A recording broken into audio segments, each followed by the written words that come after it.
بسم الله الرحمن الرحيم اللهم صل على سيدنا ومولانا محمد صاحب التاج والمراج والبراق والعلم دافع البلاء والوباء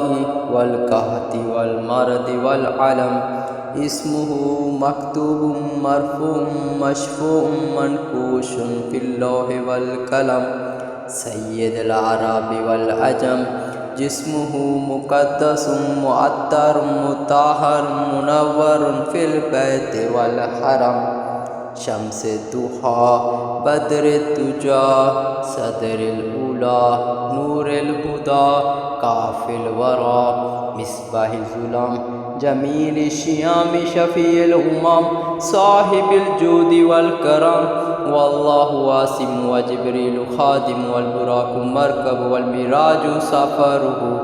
وسدرة المنتهى مقامه وقاب قوسين مطلوب والمطلوب مقصود والمقصود موجود سيد المرسلين خاتم النبيين شفيع المذنبين أنيس الغاربين رحمة للعالمين راحة العاشقين مراد المشتاقين شمس العارفين سراج السالكين مصباح المقربين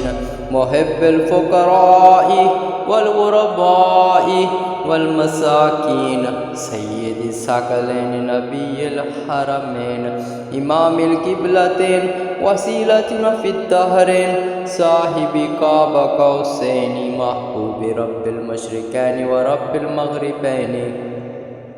جد الحسن والحسين مولانا مولى الثقلين أبي القاسم محمد بن عبد الله نور من نور الله يا أيها المشتاقون بنور جماله صلوا عليه وآله وأصحابه وسلموا تسليما.